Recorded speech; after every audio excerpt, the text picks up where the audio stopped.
Welcome to the Imran Academy. I am discussing with you a partial fraction of first year math, exercise 5.1, question number 4 to 6. तो ये है जी हमारे पास question number 4। Numerator में कुछ लिखा हुआ है और डिनोमिनेटर में भी कुछ लिखा हुआ है। डिनोमिनेटर पे इंटरेस्ट होता है हमारा। तो डिनोमिनेटर में एक लीनियर फैक्टर है और एक क्वाड्रेटिक फैक्टर है। अब क्वाड्रेटिक फैक्टर के मैंने मज़ीद फैक्टर्स बना लिए हैं जी, फैक्टराइजेशन कर दिया। एक्स स्क्वायर को मैंने एक्स और एक्स लिख लिया है, जबकि इस 10 के फैक्टर मैंने बनाए हैं 2 5 10। तो इस तरह से मेरे पास 3 लीनियर फैक्टर हो गए। तो इसके लिए मैं कांस्टेंट जो है वो लेट करूँगा, यानी फ़र्स्ट के लिए a over x minus 2 plus b over x plus 2 plus c over x plus 5। उसके बाद हम मल्टीप्लाई करते हैं थ्रू आउट, इस डिनोमिनेटर से मल्टीप्लाई कर देते हैं। तो मल्टीप्लाई करने के बाद मेरे पास ऊपर वाली ये वाली टर्म्स रह जाती हैं, 3x square minus 4x minus 5, और इधर a के साथ आ जाएगा x plus 2 x plus 5, b के साथ x माइनस 2 x प्लस 5 और c के साथ x माइनस 2 x प्लस 2। ये इसे मैंने इक्वेशन 1 कह दिया था, तो इसे मैं इक्वेशन 2 कह रहा हूँ। उसके बाद ये जितने भी लीनियर फैक्टर हैं 1 बाय 1 इनको ज़ीरो पुट कर लेते हैं। तो पहला लीनियर फैक्टर ये था x प्लस 2, तो x प्लस 2 को हमने ज़ीरो के इक्वल पुट कर दिया। तो यहाँ से x की वैल्यू माइनस 2 आ गई, और ये सब कुछ हम इक्वेशन 2 में पुट कर रहे हैं। तो लें जी, x की जगह पे माइनस 2 पुट कर रहे हैं आपके सामने। अब जिसमें x प्लस 2 है वो है जी a में एक फैक्टर x प्लस 2 आ रहा है और c में एक फैक्टर x प्लस 2 आ रहा है। तो चूँकि इसको हमने ज़ीरो लेट कर लिया हुआ है, इसका मतलब है कि a को ज़ीरो से मल्टीप्लिकेशन होने वाली है, तो वो ज़ीरो ही हो जाएगा। इसलिए मैंने a की जगह पर ज़ीरो पुट कर दिया है। सिमिलरली c की जगह पर भी सब कुछ ज़ीरो हो जाएगा। तो पीछे आपके पास बचता है b। तो b में x की जगह पे मैं माइनस 2 पुट कर चुका हूँ, और माइनस 2 पुट करने के बाद इसे सिंप्लीफाई किया। आफ्टर सिंप्लीफिकेशन मेरे पास b का आंसर जो है वो नेगेटिव 5/4 आ गया।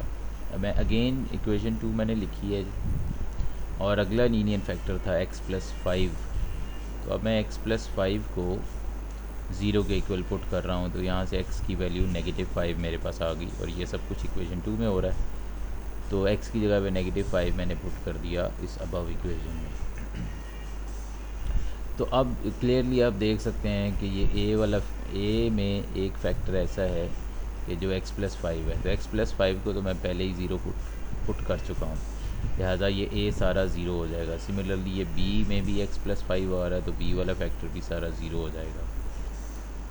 ओनली c वाला फैक्टर बचता है, और उसमें मैं x की जगह पे नेगेटिव 5 पुट करके इसको सॉल्व कर लेता हूँ। एंड आपके सामने मैंने इसको सॉल्व किया, and after simplification I got the answer c equals 30/7। Again मैंने इक्वेशन 2 लिखी है अगेन। अब ये वाला फैक्टर भी मैं ज़ीरो पुट कर चुका हूँ, ये वाला भी ज़ीरो पुट कर चुका हूँ। अब एक ये वाला फैक्टर रह गया, तो इसको भी ज़ीरो पुट करते हैं जी। x माइनस 2 को ज़ीरो पुट किया, यहाँ से x का आंसर 2 आ गया। तो इस इक्वेशन में x की जगह पे 2 रिप्लेस करना है, बट जहाँ x माइनस 2 आएगा वो वाले फैक्टर ज़ीरो हो जाएंगे, क्योंकि उसको हमने ज़ीरो के इक्वल लेट किया हुआ है। x माइनस 2 की जगह ज़ीरो पुट करेंगे तो b ज़ीरो हो जाएगा, एंड c जो है वो भी ज़ीरो हो जाएगा। इसलिए b और c की जगह पे मैंने ज़ीरो पुट कर दिया हुआ है। बाकी हिस्से को मैंने सॉल्व कर लिया है, एंड आफ्टर सिंप्लीफिकेशन मेरा a का आंसर -1/28 आ गया। अब मेरे पास a की वैल्यू भी आ चुकी है, c की वैल्यू भी आ चुकी है, एंड b की वैल्यू भी आ चुकी है। तो ये सारी की सारी वैल्यूज़ मैं पुट कर रहा हूँ इन इक्वेशन 1। तो a का आंसर मेरे पास -1/28 आया था, b का -5/4 और c का 30/7। तो डिनोमिनेटर का यानी दो डिनोमिनेटर दिए हैं तो आपस में वो मल्टीप्लाई हो जाते हैं, यानी कि 1 -1/28 है और इसके ओवर में x-5 है, तो ये 2 ओवर आ गए जब, यानी कि 2 डिनोमिनेटर आ गए तो ये आपस में मल्टीप्लाई हो जाएंगे सिंपली। तो दिस इज़ माय आंसर।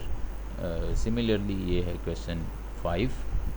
तो इसके तो 3 लीनियर फैक्टर पहले ही हैं। मैं पहले लीनियर फैक्टर के लिए a कांस्टेंट लिया, a/x-1, b/x 2x-1 और c ओवर 3x-1, और इसी तरह से डिनोमिनेटर को मैंने थ्रू आउट मल्टीप्लाई, यानी डिनोमिनेटर में जो कुछ था उसी से मैंने थ्रू आउट सारी की सारी वैल्यूज़ को मल्टीप्लाई कर दिया है।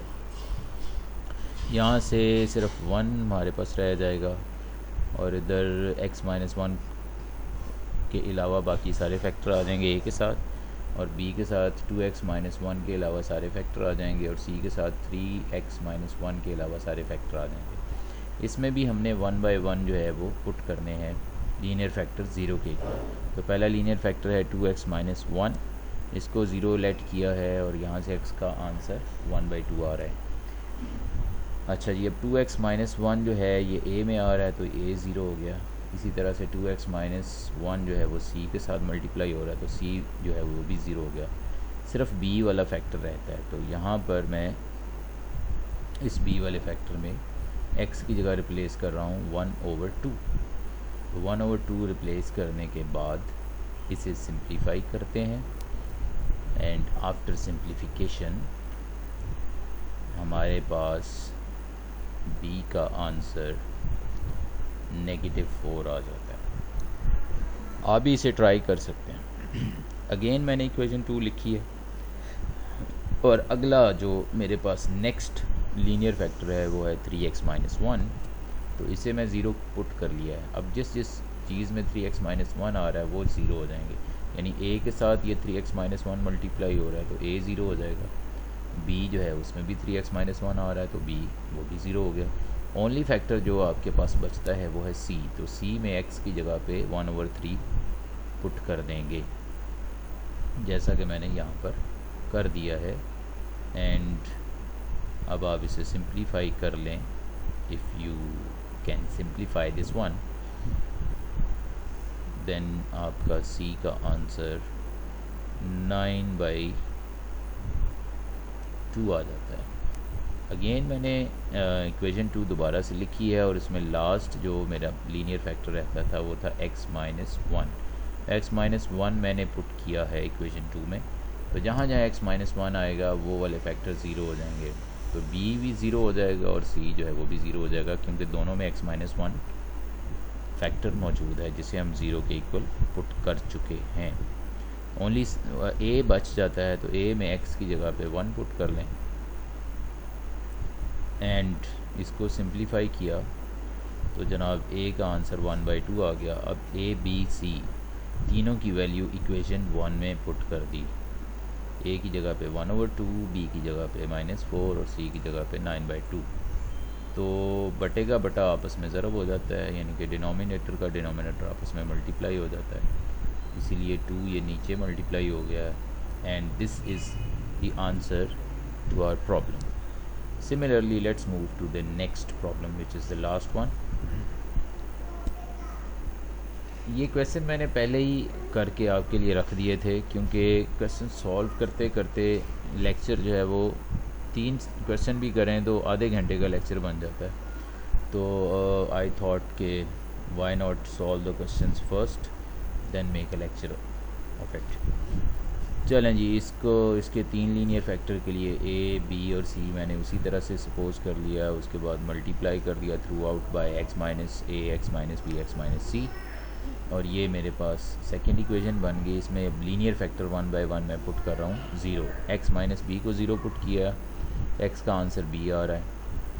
अब जहाँ x माइनस b है वो वाले फैक्टर 0 हो जाएंगे। a में है तो a को 0 कर दिया, इसी तरह से c में x माइनस b है तो c को भी 0 कर दिया। बाकी इसे को सिंप्लीफाई किया तो मेरे पास b का आंसर आ गया।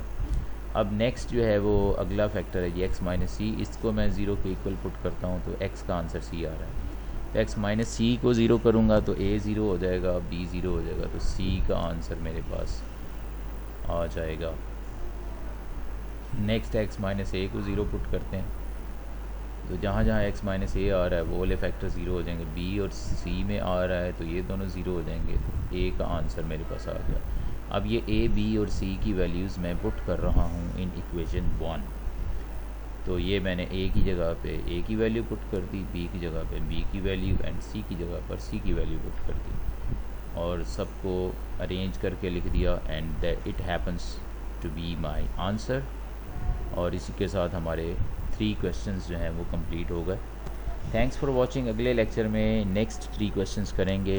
Till the next lecture it's time to say good bye to you. और नए आने वाले व्यूअर्स के लिए एंडोर्समेंट है कि भाई please do like, share and subscribe the Imran academy for also hit the bell icon for more videos in the future, यानी फ्यूचर की वीडियोस की नोटिफिकेशन भी आपको मिलती रहेंगी।